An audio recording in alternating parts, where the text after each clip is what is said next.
बिस्मिल्लाहिर्रहमानिर्रहीम, अस्सलाम वालेकुम। खेलों की खबरों पर तबसरों और तज्जियों सजे स्कोर के एक और प्रोग्राम के साथ सैयद याह्या हुसैनी आपकी खिदमत में हाजिर है।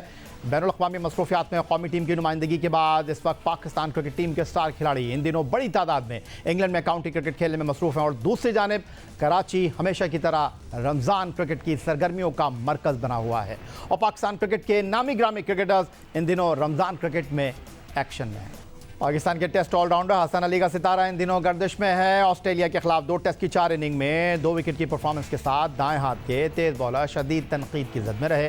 बैनुल अक़वामी क्रिकेट में पाकिस्तान के लिए 223 विकेटें हासिल करने वाले हसन अली हाल ही में इंग्लैंड के शहर ओल्ड ट्रैफर्ड पहुंचे, जहां वो 6 हफ्ते क़याम करेंगे। इस दौरान वो लंकाशायर के लिए एक्शन में होंगे। हसन अली लंकाशायर के लिए पहला मैच कैंट के खिलाफ इस हफ्ते कैंटरबरी में खेलेंगे। माजी में पाकिस्तान क्रिकेट टीम के लेजेंड फास्ट बॉलर वसीम अकरम भी लंकाशायर के लिए खेल चुके हैं। हसन अली का कहना है कि वो अजीम फास्ट बॉलर के नक्शे कदम पर चलने के ख्वाहिशमंद हैं। साथ ही उनका कहना है कि बड़ी खुशी की बात है कि वो तजुर्बेकार जेम्स एंडरसन के साथ ड्रेसिंग रूम शेयर करेंगे। फास्ट बॉलर कहते हैं कि वो इस दौरान जेम्स एंडरसन से बहुत सारे सवालात करने के ख्वाहिशमंद हैं, क्योंकि वह काउंटी क्रिकेट खेल कर बहुत कुछ सीखने के ख्वाहिशमंद हैं। माह रमज़ान में सहर और इफ्तार की दावतें हमेशा से होती रही हैं और ये सिलसिला जारी है। साथ ही बड़ी तादाद में लोग अल्लाह ताला की रज़ा और इंसानियत की खिदमत के लिए सहरी और इफ्तार बड़ी तादाद में करवाते दिखाई देते हैं। ऐसा ही मंजर देखने में आया जब कराची के इलाके गुलिस्तान जोहर में पाकिस्तान की बैनुल अक़वामी सतह पर नुमाइंदगी करने वाले फास्ट बॉलर रोमान रईस अपनी फाउंडेशन के प्लेटफॉर्म पर यह फरीज़ा इफ्तार के मौके पर अंजाम देते हुए दिखाई दिए। अलबत्ता इस बार 2017 चैंपियंस ट्रॉफी में पाकिस्तान की फातेह टीम के रुकन तना नहीं थे। उनके साथ उनकी टीम के अरकान के साथ इस बार test wicket keeper Kamran Akmal, test allrounder Faheem Ashraf और बैनुल अक़वामी सतह पर पाकिस्तान क्रिकेट टीम की नुमाइंदगी करने वाले हुसैन तलत भी नजर आए। इस मौके पर खिलाड़ियों ने न सिर्फ इफ्तार का दस्तरखान सजाया, बल्कि उन्होंने आवाम के साथ रोज़ा भी इफ्तार किया। उधर गुज़िश्ता रोज़ कौमी क्रिकेट टीम के साबिक़ कप्तान शाहिद खान आफरीदी ने लाहौर कलंदर्स के कप्तान और पाकिस्तान फास्ट बॉलिंग के अहम सुतून शाहीन शाह आफरीदी के साथ रोज़ा इफ्तार किया। शाहीन शाह आफरीदी, जिनकी निस्बत शाहिद खान आफरीदी की बड़ी साहबजादी के साथ तय हो चुकी है, उन्होंने दावत इफ्तार पर शाहिद खान आफरीदी का मदू करने पर शुक्रिया अदा किया। शाहिद आफरीदी ने इस मरहले पर सोशल मीडिया पर इफ्तार की तस्वीर शेयर करते हुए लिखा कि इफ्तार के औकात में खुसूसी दुआएँ करनी चाहिए, क्योंकि ये कबूलियत का वक्त है। शाहिद आफरीदी ने मज़ीद लिखा कि मैं साफ दिल से पाकिस्तान में अमन और मुल्क व कौम की खुशहाली के लिए दुआ गो हूँ। इस मौके पर शाहीन शाह आफरीदी का कहना था कि अल्लाह तबारक व तआला हमारी दुआएं मुल्क और कौम के हक़ में कबूल और मंजूर फरमाए, आमीन। अब जनाब क्रिकेट की ख़बरों को यहाँ कुछ ब्रेक लगाते हैं और बात करते हैं दुनिया में सबसे ज़्यादा खेले और देखे जाने वाले खेल फुटबॉल की। मंगल को चैंपियंस लीग फुटबॉल में चेल्सी और रियल मैड्रिड के दरमियान सनसनीखेज़ और दिलचस्प सेकंड लेग क्वार्टर फाइनल मुकाबला मैड्रिड स्टेडियम में हुआ, जिसमें चेल्सी 2 के मुकाबले में 3 गोल से फतह के बावजूद सेमीफाइनल से बाहर हो गई। रियल मैड्रिड ने क्वार्टर फाइनल के फर्स्ट लेग में चेल्सी को होम ग्राउंड पर 1 के मुकाबले में 3 गोल से शिकस्त दी थी। अब सेकेंड लेग में चेल्सी को बड़े मार्जिन से फतह दरकार थी। चेल्सी ने मैच का आगाज़ जारहाना अंदाज में किया और उनके खिलाड़ी माउंट ने गोल बनाकर बढ़तरी दिलाई और पहला हाफ भी इसी बढ़तरी पर ख़त्म हुआ। वक्फे के बाद रोड्रिगेज ने हेडर के ज़रिए गोल बनाकर चेल्सी को 2-0 की सबकत दिलवा दी। 75वें मिनट में टिम वर्नर ने चेल्सी की बढ़तरी को 3-0 कर दिया। उस वक्त तक चेल्सी के सेमीफाइनल तक पहुँचने की उम्मीदें बरकरार थी, लेकिन इसके 5 मिनट बाद ही सूरत हाल तब्दील हो गई। रियल मैड्रिड ने 80वें मिनट में कमबैक किया, जहां रोड्रिगेज ने गोल बनाया और फिर इंजरी टाइम में क्रेम बेनमान ने गोल बनाकर चेल्सी की उम्मीदों पर पानी फेर दिया। मुकाबला तो चेल्सी ने 2 के मुकाबले में 3 गोल से जीता, लेकिन एग्रीगेट की बुनियाद पर 4 के मुकाबले में 5 गोल से रियल मैड्रिड सेमीफाइनल में पहुंच गई। अब रियल मैड्रिड सेमीफाइनल में मैनचेस्टर सिटी या एटलेटिको मैड्रिड से मुकाबला करेगी। उधर जना पाकिस्तान सुपर लीग की फ्रेंचाइज लाहौर कलंदर का पाकिस्तान सुपर लीग सीज़न 7 2022 की ट्रॉफ़ी जीतने पर जश्न मनाने और अपने खिलाड़ियों को सराहने का जो सिलसिला है वो जारी है। और पाकिस्तान सुपर लीग की फ्रेंचाइज लाहौर कलंदर ने पाकिस्तान ऑस्ट्रेलिया सीरीज़ के बाद बायोसिक्योर से बबल आने के बाद बाहर आने के बाद खिलाड़ियों के लिए एक शाम का एहतमाम किया। ख़ासतौर पर यहाँ शाहीन शाह आफरीदी की सालगिरह का न सिर्फ केक काटा गया, बल्कि लाहौर कलंदर की इंतज़ामिया ने अपनी जीत के हीरोज़ को शानदार अंदाज में सराहा और उन्हें खराज तहसीन पेश किया। पाकिस्तान सुपर लीग 2022 की चैंपियन लाहौर कलंदर्स इंतजामिया ने पाकिस्तान सुपर लीग की ट्रॉफी जीतने का जश्न का सफर जारी रखा हुआ है। तवील इंतजार के बाद चैंपियन बनने वाली टीम के खिलाड़ी लाहौर में जमा हुए और उन्होंने अपने अहलखाना और इंतजामिया के साथ खुशियों का जश्न भरपूर अंदाज में मनाया। लाहौर कलंदर इंतजामिया ने पाकिस्तान सुपर लीग 2022 का जश्न बिलखुसूस कप्तान शाहीन शाह अफरीदी और अपने स्पॉन्सर के साथ भरपूर अंदाज में मनाया। लाहौर कलंदर इंतजामिया ने कप्तान शाहीन शाह अफरीदी की सालगिरह को खुसूसी तौर पर जश्न की सूरत में मनाया।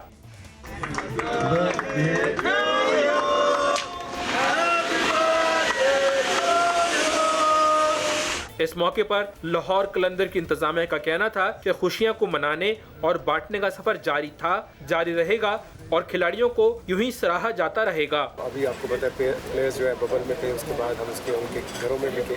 तो आज वो बबल से बाहर आए और आज शाहीन शाह की बर्थडे भी थी, तो इससे बेहतर ओपिनियन क्या हो सकता था कि वो टूर्नामेंट की कंटिन्यूटी में ऑस्ट्रेलिया सीरीज शुरू होगी थी तो वहीं से बबल में चले गए। तो आज फिर शाहीन शाह ने ये हमें रिक्वेस्ट की थी कि ये हम यहाँ पे सेलिब्रेट करना है, तो बाकी आपके साथ प्लेयर्स को मैं देखता हूँ, जब भी इनके साथ मिलता हूँ तो बेसिकली तो ये जीत हमारे प्लेयर्स की है। इन्होंने इस ट्रॉफ़ी के लिए जितनी मेहनत की वो मुझे पता है, मेरे सामने ही बात है। चोटें लगी, दर्दें हुई, इंजरीज़ के बावजूद खेले, फिर never give up attitude. Shaheen कप्तान का, हारिस का, फ़खर का, हफीज़ भाई का, ये भाई मेरे लिए ये ड्रीम टीम थी। ये जो प्लेटफॉर्म है इट्स अ बिगर, और जो इसकी खुशी है क्योंकि आप उन बच्चों को लाते हैं, प्लेटफॉर्म देते हैं और उनको उड़ने के लिए विंग्स वो इस्तेमाल करते हुए आसमान की बुलंदियों तक जाते हैं। तो इस काम का तो कोई जवाब नहीं है। इतना तो कभी ज़िंदगी में ना कभी इंजॉय किया, ना दिल से इतनी कभी खुशी हुई। तो ये जो सेलिब्रेशन है ये तो 92 से भी आगे निकल गई है। लाहौर कलंदर्स के कप्तान शाहीन शाह अफरीदी और उनके white ball partner Haris Rauf ने इस मरहले पर टीम के अरकान और इंतजामिया का खुसूसी तौर पर शुक्रिया अदा किया। देखिए, आज के दो मेरे ख्याल से फंक्शन अटेंड हो चुके। एक तो पीएसएल की जीत का विक्ट्री का सेलिब्रेशन करना, उसके बाद जिस तरह वहीं पे एज अ फैमिली जिस तरह सारे इकट्ठे हुए थे, एक इससे अच्छा मौका नहीं था मेरे ख्याल से शाहीन को बर्थडे विश करने का। और इतनी अच्छी अरेंजमेंट की लाहौर कलंदर वालों ने, और जिस तरह समीन भाई, आतिफ भाई, आकिब भाई, जिस तरह हम सब प्लेयर्स के साथ जिस तरह वो एज अ फैमिली की तरह ट्रीट करते हैं और इतना अच्छा फंक्शन अरेंज किया। काफ़ी खुश, सब प्लेयर खुश हैं, सभी लोगों ने एंजॉय किया मेरे ख्याल से। पहले तो लाहौर कलंदर का बहुत शुक्रिया। आई थिंक सिर्फ मैं नहीं, अगर कोई भी प्लेयर होता तो ये ऐसे ही सेलिब्रेट करते हैं और सबको फैमिली की तरह। आई थिंक हमने शुरू में भी यही बात की थी कि ये एक टीम नहीं है, एक फैमिली है और अल्हम्दुलिल्लाह सबको ऐसे ही ट्रीट किया जाता है इधर। और काफ़ी खुशी हुई पीएसएल के बाद, मतलब पीएसएल से हमारा सफ़र था, बबल में ही रह रहे थे, उसके बाद निकले, काफ़ी अच्छा फील भी हो रहा है और इन्जॉय किया आज काफ़ी। चमगोइयाँ हो रही हैं, क़यास आराइयाँ हो रही हैं, पाकिस्तान क्रिकेट बोर्ड में तब्दीली की आवाज़ बुलंद हो रही है, लेकिन नई हुकूमत का क़याम अमल में आ चुका है। मोहतरम शहबाज शरीफ पाकिस्तान के 23वें वज़ीर आज़म का हलफ ले चुके हैं, लेकिन फ़िलहाल पाकिस्तान क्रिकेट बोर्ड के मौजूदा सरबरा रमीज़ हसन राजा वेट एंड सी की पॉलिसी पर अगर मैं ये कहूँ कि कार फरमा है तो शायद ये कहना गलत ना होगा। टेलीफोन लाइन पर इस वक्त हमें ज्वाइन कर रहे हैं पाकिस्तान क्रिकेट टीम के फॉर्मर टेस्ट स्पिनर, कौमी सिलेक्शन कमेटी के साबिक़ सरबरा इकबाल कासिम साहब, खुशामदीद कहेंगे आपको। और ह्यूस्टन से टेलीफोन लाइन पर हमारे साथ मौजूद हैं cricket Mubassir, Pakistan super league की फ्रेंचाइज पेशावर ज़ल्मी के global adviser doctor Kashif Ansari sahab, आपको भी खुशामदीद कहेंगे। पहले सीधा चलूँगा इकबाल कासिम साहब आपकी तरफ। पाकिस्तान क्रिकेट बोर्ड में हुकूमत की तब्दीली के साथ तब्दीली हो जाती है, आप इस बात से इत्तेफाक करते हैं कि ऐसा ही होगा माजी की तरह इस बार, या आपको लगता है कि इस बार रिवायत बदलेगी? तो रिवायतन तो यही बात है या नॉर्मली जब तब्दीली आती है तो दो बातें होती हैं। एक तो ये है कि सरबराह जो होता है वो अर्जेंटली और इमीडिएटली ओहदा छोड़ के चला जाता है और अपने नंबर 2 को किसी को भी ओहदा दे देता है, चार्ज कर देता है जब तक कि नया कोई चेयरमैन ना आए। एक तो ये रिवायत है। एक ये रिवायत है कि इस्तीफा भेज दिया जाता है और जब प्राइम मिनिस्टर या जो भी पैटर्न होता है उसको फुर्सत मिलती है वो फैसला करता है कि क्या इनको कंटिन्यू करना है या इनको फारिग करना है। और हमारे पास इसकी बहुत सारी मिसालें माजी में हैं। शहरियार साहब का भी बहुत दफ़ा ऐसा ही हुआ है कि उन्होंने डिसकंटिन्यू करना चाहा लेकिन हुकूमतों ने उनको कंटिन्यू कराया।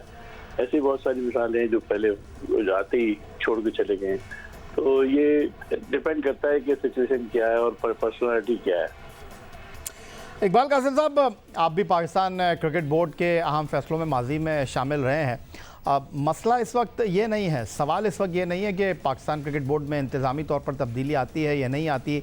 इस वक्त जो क्रिकेट के हलकों में, खेलों के हलकों में सबसे ज़्यादा बात की जा रही है वो ये है कि जनाब क्रिकेट बोर्ड में तब्दीली से हमें कोई जो है वो सरोकार नहीं है। पुराना निज़ाम वापस आना चाहिए, डिपार्टमेंट क्रिकेट बहाल होनी चाहिए, रीजन क्रिकेट बहाल होनी चाहिए, ये 6 टीमों का कॉन्सेप्ट ख़त्म होना चाहिए।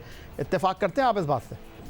देखिए यार, हम तो इत्तेफाक करते हैं रिजल्ट के ऊपर। अब मैं ज़ाती तौर पर 3.5 साल की कारकर्दगी देखूँ इनकी, तो जो डिपार्टमेंटों को बंद किया गया था और जो रीजन और क्लब को बंद किया था, उसकी वजूहत पहले तो समझें। डिपार्टमेंटों को बंद करने का बुनियादी मकसद ये था कि कमर्शियल वैल्यूज़ को वो देना चाहते थे कि जो टीवी राइट्स और ये बिकते हैं, तो ऑब्वियसली बात है कि नेशनल बैंक और अभी बैंक का ब्रांड लगा होगा तो कोई भी टीवी वाला खरीदेगा नहीं। उनको पैसे कमाने की लत लगी हुई है, तो वो पैसे कमाने के चक्कर में ही लगे रहते हैं। तो उनको ये परवाह नहीं है कि जो 2000 क्रिकेटर निकाले जाएंगे तो वो नौकरी कहाँ करेंगे, उनका चूल्हा कैसे जलेगा, उनको कैसे खाना मिलेगा, उसकी किसी ने सोचा ही नहीं कभी। और हमारी जो बहस मुबाहिसा होता था वो यही होता था कि भाई खिलाड़ियों का पहले मुस्तकबिल सेट करें, आप बोर्ड का कहाँ करने चलें। जब खिलाड़ियों का ही नहीं मुस्तकबिल है तो क्या करेंगे। तो 190 क्रिकेटरों को नौकरी देने से थोड़ी कोई काम चलेगा। और दूसरी बात यह है कि 190 खिलाड़ियों को आप में से कुछ चंद नसीब हैं जो इतना माल कमा लेंगे कि जो अपने फ्यूचर उसमें नौकरी ना मिले तो वो गुजारा करेंगे। उसके बाद जो बाकी बचेंगे, अभी असद लड़का निकाला गया टीम से, वो क्या करेगा वो मुझे बताइए। वो शब्बीर निकाला गया है, वो क्या कर रहा है। रेडिया लगाएंगे, रोड पे आ जाएंगे। तो कुछ सेंसेबल बात होनी चाहिए थी। कोई भी विशऊर आदमी इस बात के खिलाफ नहीं है कि एसोसिएशन प्रोविंशियल या 5 टीमें या 10 टीमें जो भी करना है वो करने में किसी को भी कोई इतराज़ नहीं है। इतराज़ सिर्फ इस बात पर है कि क्या हमारी मईशत इस बात को मुकम्मल कर सकती है कि हमारे क्रिकेटरों को हम लुक आफ्टर कर लेंगे या माशरा उसको संभाल देगा। अब इंग्लैंड और ऑस्ट्रेलिया की बातें करते हो, वो तो वेलफेयर सोसाइटीज है, वहाँ तो कोई बेरोजगार होता ही नहीं है। वहाँ बेरोजगारी का अलाउंस मिलता है, मेडिकल फ्री है, एजुकेशन फ्री है। अभी इस वक्त वो लड़का मोहम्मद हुसैन इंतकाल कर गया, किसी ने पूछा उसको, किसी ने जाके बात की, उसको देखा ऐसे एहतिशाम पड़ा हुआ है बिस्तर के ऊपर, सादिक भाई बीमार पड़े। जो मतलब ये कि ये सिर्फ अपना ही सोचना है, तो ये तो फिर क्रिकेटर का क्या मुस्तकबिल है। वो चंद लोगों का मुस्तकबिल है जो लीगे का खेल रहे हैं या जिनका नाम है माशाल्लाह, जिन्होंने उसमें से आउटस्टैंडिंग है, जो जिनको परवाह नहीं है। 15-20 क्रिकेटर होंगे जिनका मुस्तकबिल फ्यूचर बहुत अच्छा है। तो अगर उनको सामने रख के आप फैसले करेंगे तो कैसे काम चलेगा। तो और दूसरी बात यह कि रीजन क्रिकेट, जहाँ से क्रिकेट नर्सरी थी वो आपने बंद कर दिया। क्लब क्रिकेट 3.5 साल में हो के नहीं थी, एक बेड़ा गर्क होकर रह गया। क्लब क्रिकेट यानी ग्राउंड वीरान पड़े हुए। पहले हम देखते थे सारे क्लब क्रिकेट हो रही है, अब कुछ भी नहीं, ना क्लब क्रिकेट है ना रीजन बंद पड़े हुए हैं। एक वो 6 तमाशा बुलाते हैं, टीम में सेलेक्ट करते हैं, खिला लेते हैं, खत्म कर। ठीक है, इनका निज़ाम अपनी जगह। मैं उसको जैसे उन्होंने बेतहाशा कीड़े निकाले, हमें जरूरत नहीं है किसी चीज़ को कुछ निकालने की। मेरा सिर्फ कहने का मकसद ये है कि निज़ाम वो होना चाहिए जो पाकिस्तानी हक में बेहतर हो, पाकिस्तानी क्रिकेटर के लिए बेहतर हो। अब टैलेंट की ये सूरत हाल है कि हमारे पास ऑफ स्पिनर नहीं है कोई क्वालिटी का, कोई लेफ्ट आर्म स्पिनर क्वालिटी का नहीं है। 3.5 साल में क्या किया भाई, इनसे पूछो तो सही, कोई सवाल जवाब तो करो कि क्या 3.5 साल में कहाँ है टीम। ये सिर्फ ये टीवी पे आके और धमाक चौकड़ी मचा के काम करने से क्रिकेट बहुत तरक्की कर गई है। ये हो गया। इकबाल कासिम साहब हमारे साथ मौजूद रहेंगे टेलीफोन लाइन पर, ह्यूस्टन से टेलीफोन लाइन पर हमारे साथ मौजूद हैं अब cricket Mubassir, Pakistan super league की फ्रेंचाइज पेशावर ज़ल्मी के global adviser doctor Kashif Ansari sahab. Kashif Ansari साहब, आप क्रिकेट पर तबसरे कर रहे हैं, तज़किए कर रहे हैं, पेशावर ज़ल्मी के साथ एसोसिएट हैं। ना तो आपका बेटा खेल रहा है डोमेस्टिक क्रिकेट, ना तो आपका कोई रिश्तेदार, आई डोंट थिंक सो कि क्रिकेट के अंदर हमें खेलता हुआ दिखाई दे रहा है। बट अमेरिका इस वक्त खासा मुतहर्रिक है पाकिस्तानी क्रिकेटर्स के हवाले से, क्योंकि पाकिस्तान के टेस्ट ओपनर समी असलम अमेरिका चले गए हैं, रमीज़ राजा जूनियर जो कि बैनुल-अक़वामी सतह पर पाकिस्तान को रिप्रेजेंट कर चुके हैं वो चले गए हैं, और उसके साथ जनाब साद अली जो कि पाकिस्तान के साथ इंग्लैंड का दौरा कर चुके हैं, वनडे क्रिकेट खेले हैं, वो भी अमेरिका चले गए हैं और वहाँ पर वो लीग क्रिकेट खेल रहे हैं और इत्तलात ये हैं कि उनको वहाँ की बाकायदा तौर पर शहरियत मिलेगी और उन्होंने पाकिस्तान क्रिकेट को खैर बात कह दिया है। तो ये हुआ है जनाब क्रिकेट के नए निज़ाम में जो कि इमरान खान साहब लेकर आए थे। बहुत से लोग उससे इत्तेफाक करते हैं और बहुत से लोग उससे इख्तिलाफ करते हैं। जी याया भाई, बहुत शुक्रिया प्रोग्राम में शामिल करने के ऊपर। लेकिन ये तो रिवायत सालों से चली आ रही है कि हम अपने टैलेंट को जाया करते हैं। हमने बाकायदा यूनिवर्सिटीज खोली हुई हैं जहां पर हम अपने टैलेंट को, अपने पूरे के पूरे दिमागों को, अपने मेहनती लोगों को, अपने ईमानदार लोगों को की तवानाइयां जाया करते हैं, उनके टैलेंट से फायदा नहीं उठाते। चाहे वो इमरान ताहिर साहब की मिसाल आप ले लें, साजिद महमूद की ले लें, 50 एग्जाम्पल्स माजी में भी हैं जो लड़के छोड़ छाड़ के मुख्तलिफ ममालिक में जाके क्रिकेट खेलना शुरू हो गए। और ये सिर्फ 3.5 साल की कारस्तानी नहीं है और ये बहुत कुछ हो रहा है। आप बिल्कुल सही कहा आपने, अमेरिका में बहुत, न सिर्फ पाकिस्तान बल्कि हिंदुस्तान, श्रीलंका और सबसे बढ़ के वेस्ट इंडीज के खिलाड़ी बहुत ही ज्यादा तादाद में आ रहे हैं क्योंकि यहाँ पर क्रिकेट की एक्टिविटीज बढ़ती जा रही हैं। और सुनने में आया कि 2024 में T20 वर्ल्ड कप की भी बातचीत के चंद गेम्स यहाँ खेले जाएंगे, तो वो भी काफी एक माहौल गर्म कर रही है। तो उसकी वजह से ये हो रहा है। और पाकिस्तान में तो ये बहुत पुराना सिस्टम है, लड़के छोड़ के चले जाते हैं, मुल्क छोड़ के चले जाते हैं, चाहे वो सऊदी अरब, वहाँ दुबई UAE की टीम में खेलें, चाहे ओमान की टीम में खेलें, चाहे वो मस्कत कहीं से भी खेले, ये लड़के सारे जो है बेचारे जिनको पाकिस्तान में चांस नहीं मिलता वो दूसरे मुल्कों की शहरियत हासिल कर लेते हैं। तो मैं आज एक और मौजू पर आप दोनों की राय जानना चाहूँगा। पहले डॉक्टर काशिफ अंसारी साहब, सीधा आपकी तरफ आ जाता हूँ। आप थैलेसीमिया के हवाले से ख़ासा काम कर रहे हैं, उमैर सना फाउंडेशन को आप चला रहे हैं, लेकिन रमज़ानुल मुबारक हो या आम दिन हो, पाकिस्तान के क्रिकेटर्स लोगों के लिए, उनकी खिदमत के लिए बढ़ चढ़कर हिस्सा ले रहे हैं। और हमने कोविड के दिनों में देखा, शाहिद आफरीदी हों, रोमान रईस हों, हॉकी के खिलाड़ी हों या इसामुल हक टेनिस के खिलाड़ी हों, उन्होंने अपने तौर पर जो एफ़र्ट की उसको लोगों ने सलूट किया और अपनी मदद आप ये लोग बाहर निकले और इन्होंने लोगों के लिए वो वसाइल पैदा किए, लोगों के लिए वसाइल मुहैया किए और इनको जितना प्रेज़ किया जाए वो कम है। तो पाकिस्तान के क्रिकेटर्स में ये जज्बा, और हाल ही में हमने देखा कि जनाब एक बार फिर रमज़ानुल मुबारक की फजीलतें, बरकतें, इस वक्त लोग उससे फैज़याब हो रहे हैं और कराची की सड़कों पर जहां लोग आम लोगों को इफ्तार करा रहे हैं, खाना खिला रहे हैं, वहाँ पर हमारे खिलाड़ी भी बढ़ चढ़ कर हिस्सा ले रहे हैं। यार ये तो सिर्फ पाकिस्तान में ही हो सकता है। सलाम है उस कौम के ऊपर और सलाम है उन स्टार्स के ऊपर के जो पाकिस्तानी कौम का, अपने लोगों का दर्द रखते हैं। मुझे आप ये बताइए याया भाई, मुझसे कहीं ज्यादा आपका तजुर्बा और तज्जिया है और इकबाल कासिम साहब मेरे काबिल सद एहतराम शख्सियत है। दुनिया का कोई क्रिकेटर, दुनिया की कोई ऐसी सोच किसी क्रिकेट टीम की, किसी एक्स क्रिकेटर की, करंट क्रिकेटर की अपने मुल्क के अवाम के लिए नहीं है जो पाकिस्तान के क्रिकेटर्स की अपने अवाम के लिए और पाकिस्तान की खिदमत के लिए फलाही कामों में है। मैं सलाम पेश करता हूं लोगों को, और बाकी लोग भी अपने कई चीजें कर रहे हैं और जो नहीं कर रहे हैं वो करने का सोच रहे हैं। तो ये बहुत बड़ी बात है। ऐसे ही कौमें बनती हैं और ऐसे ही कौमों की अंदर से किरदारों की सही नुमाया अक्कासी होती है।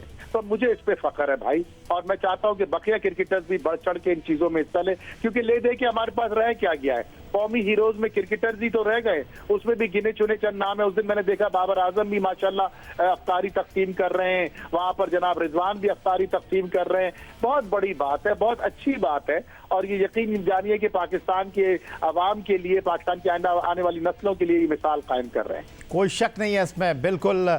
और आज आप लोगों के काम आएंगे तो फिर लोग आपके लिए दुआ करेंगे, आपके रास्ते आसान होंगे। इकबाल कासिम साहब, नेशनल बैंक स्पोर्ट्स कॉम्प्लेक्स में आप CSR डिपार्टमेंट को रन कर रहे थे, स्पोर्ट्स डिपार्टमेंट के सरबरा की हैसियत से माजी में खदमात अंजाम दे रहे थे।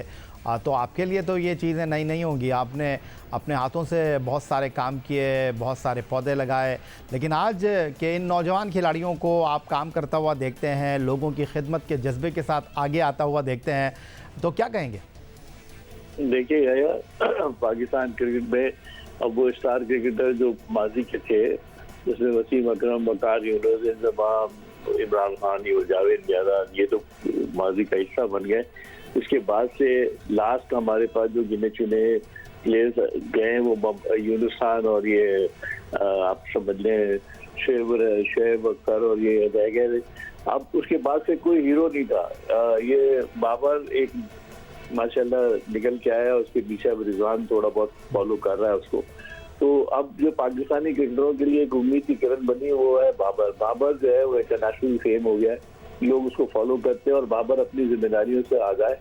उसने जो ये वेलफेयर के काम शुरू किए हैं वो बहुत अच्छा किया है। वो बताना चाहता है कि मैं आप में से ही हूँ, मैं आपकी खिदमत कर सकता हूँ। हमें आपके लिए क्रिकेट तो जो भी नाम अल्लाह ताला ने उसको दिया है वो तो मेरा है ही।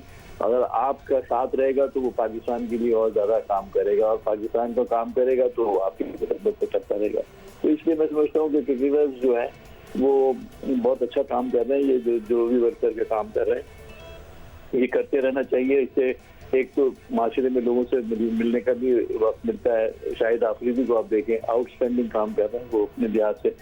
और उसके आपने एक बात की नोट देखी कि मैं आपका अभी पढ़ रहा था, पूरा बार बार रिपीट कर रहा था पैगाम उसका, तो उसने कितना तरीके से मैसेज देना शुरू किया है। It's very good thing. और ये पब्लिक को अच्छे हीरोज की और अच्छे सुपरस्टार्स की निशानी होती है। इकबाल कासिम साहब, हमें ज्वाइन करने के लिए आपका बेहद शुक्रिया। ह्यूस्टन से डॉक्टर काशिफ अंसारी साहब हमारे साथ टेलीफोन लाइन पर मौजूद थे, आपका बेहद शुक्रिया। और दुनिया के साथ दीन और लोगों की फलाह के लिए हमारे जो क्रिकेटर्स, हमारे जो हीरोज़ काम कर रहे हैं, उनको जनाब जितना सराहा जाए वो कम है। दौरा यूरोप के लिए पाकिस्तान हॉकी फेडरेशन की सिलेक्शन कमेटी और टीम मैनेजमेंट के दरमियान इख्तलाफात की खबर हमने अपने प्रोग्राम में चीफ सेलेक्टर मंजूर जूनियर और सेलेक्टर एयाज महमूद के साथ आपकी खिदमत में पेश की, जिसमें टीम मैनेजमेंट में मौजूद coach certified Aikman, manager olympian Khawaja Junaid और फेडरेशन के सेक्रेटरी ओलंपियन आसिफ बाजवा की मुदाखलत की बात की गई। इस बारे में हमने बात करने के लिए आज अपने प्रोग्राम में वीडियो लिंक पर मदऊ किया है पाकिस्तान हॉकी टीम के डच कोच सर्टिफाइड एक्टमैन को। काबिल एहतराम सर्टिफाइड एक्टमैन, आपका बेहद शुक्रिया कि हमारे लिए आपने वक्त निकाला। पहले तो ये बताइए कि पाकिस्तान हॉकी टीम के साथ वक्त आपका कैसा गुजर रहा है और बतौर कोच आप टीम की तैयारियों से किस हद तक मुतमईन हैं? A pleasure and an honor to work with the Pakistan hockey team. Pakistan hockey team के साथ काम करना मेरे लिए खुशी और फख्र की बात है। हमारे पास नौजवान और सीनियर के तौर पर बासलाहियत खिलाड़ी हैं। of Pakistan hockey in the group. If we can work with this group and add some new players from time to time. हमारे पास पाकिस्तान हॉकी टीम का बेहतरीन मुस्तकबिल है।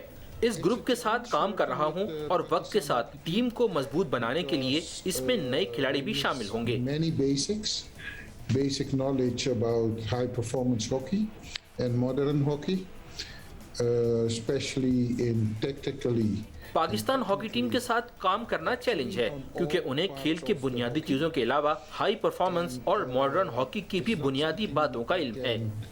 Blame the players because it's simply because they haven't learned how to do it. मैं इस मामले में खिलाड़ियों को मुर्द इल्जाम नहीं ठहरा सकता क्योंकि उन्हें मालूम नहीं कि ये कैसे करना है। इसमें थोड़ा वक्त लगेगा। हमें ग्रास रूट लेवल से मॉडर्न हॉकी पर काम करना होगा। एक्टमैन, ये जानना चाहूँगा आपसे कि कौमी हॉकी टीम के साथ आपका ये पहला असाइनमेंट नहीं है। आप ढाका में एशिया कप में टीम के साथ थे जहाँ टीम कोई मैच नहीं जीती।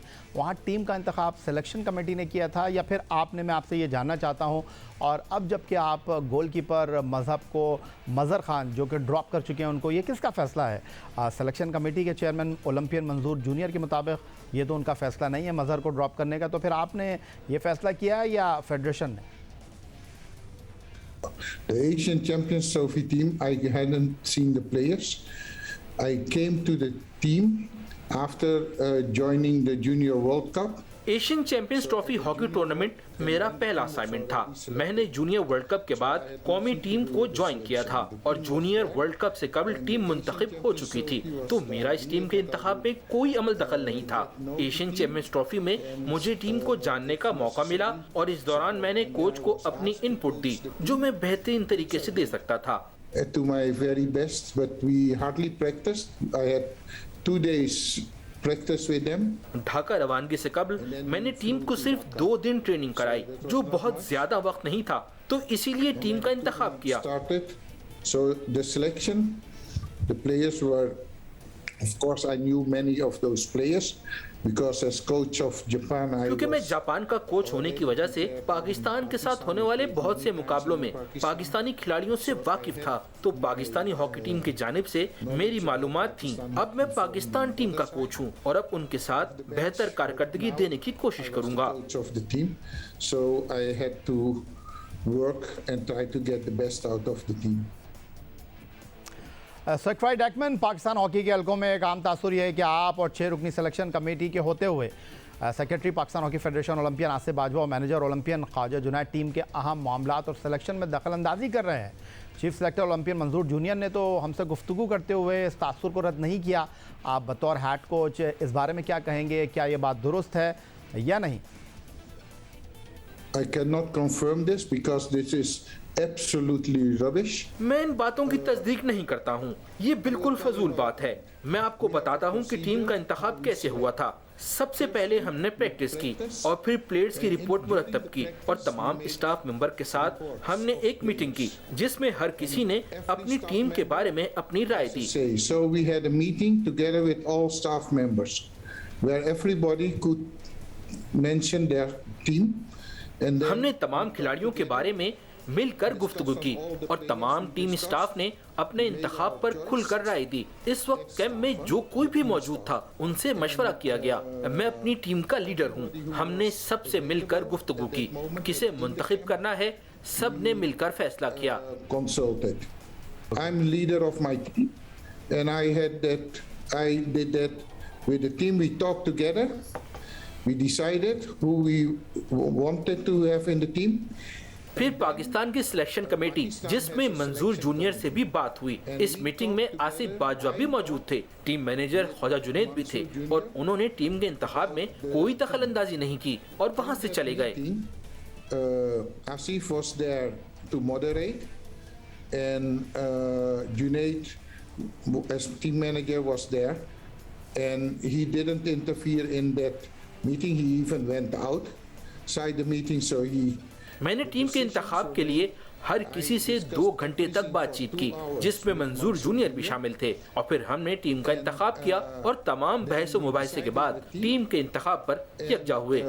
It was a decision of I suggested, we discussed and finally we came to an agreement.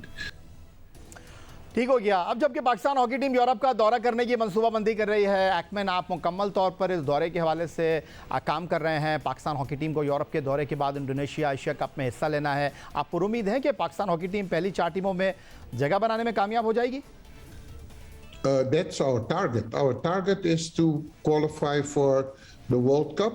अगर आप टारगेट की बात कर रहे हैं तो हमारा हदफ इस वक्त वर्ल्ड कप के लिए क्वालिफाई करना है। ये एक मुश्किल मुकाबला होगा। देखें, हमने सिर्फ 3 महीने पहले शुरुआत की है और मैंने जापान के साथ 4 से 5 साल काम किया है ताकि मैं एक मजबूत टीम बना सकूं और अब वो एक मजबूत टीम मौजूद है। भारत जो हमारे ग्रुप में है वो एशिया की बेहतरीन टीम है। उनके पास बहुत तजर्बा है और उन्होंने 12 साल काम किया है अपनी ऐसी टीम बनाने में और हमने बस 3 माह पहले काम शुरू किया है। तो 3 महीने में हम कोई मौजज़ा नहीं कर सकते। 3 months. So in 3 months we cannot do miracles. लेकिन हम अपनी पूरी कोशिश करेंगे और हमें लगता है कि हम दूसरी टीमों को चैलेंज कर सकते हैं और हमारा टारगेट वर्ल्ड कप है तो हमारा टॉप 4 में होना जरूरी है। So we will need to end in the top 4. अच्छा एक्मैन, पाकिस्तान टीम की कोचिंग से कबल आप जापान की हॉकी टीम के साथ काम कर रहे थे। अगर मैं आपसे ये जानना चाहूँ कि आप पाकिस्तान और जापान की हॉकी टीमों का अगर मवाजना करेंगे तो इस बारे में क्या कहेंगे आप? Well, if I look at the two teams, they have many similarities. अगर मैं दोनों टीमों को देखूं तो इनमें बहुत सी मुमासलत हैं। उनका खेलने का तरीका एशियन स्टाइल है। जापान की टीम एशियन हॉकी और इंडिया पाकिस्तान के स्टाइल की बहुत शौकीन थी और वो इनकी तरह खेलने की कोशिश करती थी। So they try to play like them. So when I took over, we started to play a different style of hockey. जब मैं आया तो हमने शुरू में अलग स्टाइल की हॉकी खेलते देखा। ऐसी हॉकी में पाकिस्तान के साथ खेलना चाहता था, क्योंकि मेरी कोशिश होती थी कि मैं पाकिस्तान के लिए मजबूत पॉइंट्स इस्तेमाल करूं, जो हम दूसरी टीमों से सीखते थे। लेकिन मेरा आइडिया ये है कि पाकिस्तान हॉकी टीम के स्ट्रॉन्ग पॉइंट्स को नजरअंदाज नहीं करना है, और पाकिस्तान हॉकी के स्ट्रॉन्ग पॉइंट्स ये हैं कि वो डिलीवरिंग और डॉजिंग में बहुत अच्छी है। They are very good in dribbling and dodging. और आपका बहुत शुक्रिया सकफाइड एक्मैन हमें वक्त देने के लिए। और आपसे आखिरी सवाल मेरा ये है कि पाकिस्तान हॉकी फेडरेशन के आप सबसे ज़्यादा मुआवजा लेने वाले ऑफिशियल हैं इस वक्त, लेकिन पाकिस्तान हॉकी फेडरेशन की सिलेक्शन कमेटी में 6 ओलंपियन काम कर रहे हैं।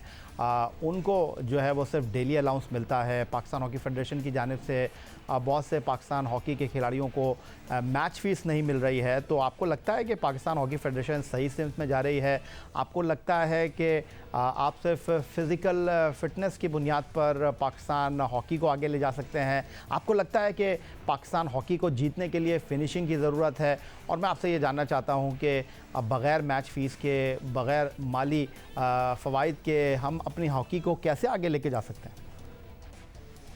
Firstly, I would say that the matter of payment, I don't know where you get that I'm highly paid. सबसे पहले मैं मुआवजे के मामले पर कहना चाहूँगा। मैं नहीं जानता कि आपने कहां से ये सुना कि मैं बहुत ज्यादा मुआवजा ले रहा हूँ, लेकिन मैं आपको ये बताता हूँ कि मैं इस वक्त पहले से कम कमा रहा हूँ। तो मुझे लगता है कि एक जाती मामला है कि मैं कितना कमा रहा हूँ। I want to correct that. If I want to go for the money, I wouldn't be here. And I came here to support Pakistan. लेकिन ऐसा बिल्कुल नहीं है कि मैं पैसों के लिए यहाँ आया हूँ। अगर मुझे पैसा चाहिए होता तो मैं यहाँ नहीं आता। मैं यहाँ पाकिस्तान को सपोर्ट करने आया हूँ, और इस सपोर्ट के साथ हम तब्दीली ला सकते हैं, न सिर्फ शॉर्ट टर्म के लिए बल्कि लॉन्ग टर्म के लिए भी, और यही मेरी कोशिश है। Strengths is very important. That social behavior, that you work for each other, you fight for each other, you support each other. और हाँ, बिल्कुल मुझे लगता है कि फिजिकल फिटनेस बहुत जरूरी है। मुझे लगता है मेंटल स्ट्रेंथ बहुत जरूरी है। आपका एक दूसरे के साथ रवैया कैसा है और कैसे सपोर्ट करते हैं, ये बहुत जरूरी है। That they know the principles of play and that they can make their decisions quick and fast in the match. तो ये थे जनाब पाकिस्तान हॉकी टीम के डच कोच सकफाइड एक्मैन, जो हमारे साथ मौजूद थे। और पाकिस्तान हॉकी में जो इस वक्त मामला चल रहे हैं उनके हवाले से आज हमने इनके सामने सवालात रखे। फैसला आपने करना है, मामला ठीक है या कुछ है जिसकी पर्दादारी है। फिलहाल आज के इस प्रोग्राम में इतना ही। ट्विटर पर आप मुझे फॉलो कर सकते हैं, फेसबुक पर हमारा पेज score.geo, जहाँ जाकर आप इस प्रोग्राम की क्लिप्स एक बार फिर देख सकते हैं। आप हमें ईमेल कर सकते हैं, अपनी राय का इजहार कर सकते हैं score@geo.tv पर। इस दुआ, इस उम्मीद, इस तवक्को के साथ कि पाकिस्तान में खेल और खिलाड़ी तरक्की करते रहें। सैयद या हुसैन को स्कोर की पूरी टीम के साथ अगले प्रोग्राम तक के लिए इजाज़त दीजिए। अल्लाह हाफ़िज़।